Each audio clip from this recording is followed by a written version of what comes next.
43. When the center of gravity of life is placed, not in life itself, but in the beyond, in nothingness, then one has taken away its center of gravity altogether. The vast lie of personal immortality destroys all reason, all natural instinct.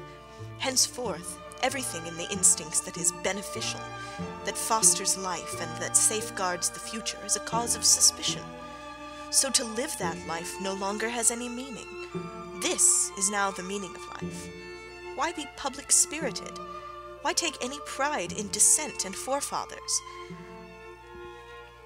Why labor together, trust one another, or concern oneself about the common welfare and try to serve it? Merely so many temptations, so many strayings from the straight path.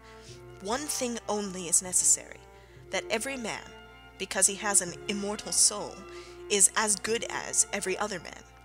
That in an infinite universe of things, the salvation of every individual may lay claim to eternal importance. That insignificant bigots, and the 3/4 insane, may assume that the laws of nature are constantly suspended in their behalf. It is impossible to lavish too much contempt upon such a magnification of every sort of selfishness, to infinity, to insolence.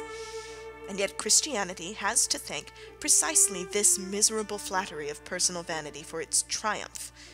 It was thus that it lured all the botched, the dissatisfied, the fallen upon evil days, the whole refuse and offscouring of humanity to its side. The salvation of the soul, in plain English, the world revolves around me. The poisonous doctrine, equal rights for all, has been propagated as a Christian principle. Out of the secret nooks and crannies of bad instinct, Christianity has waged a deadly war upon all feelings of reverence and distance between man and man, which is to say, upon the first prerequisite to every step upward, to every development of the civilization. Out of the resentiment of the masses, it has formed its chief weapons against us, against everything noble, joyous, and high-spirited on earth, against our happiness on earth. To allow immortality to every Peter and Paul was the greatest, the most vicious outrage upon noble humanity ever perpetrated.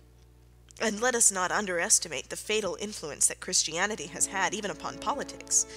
Nowadays, no one has courage any more for special rights, for the rights of dominion, for feelings of honorable pride in himself and his equals, for the pathos of distance. Our politics is sick with this lack of courage.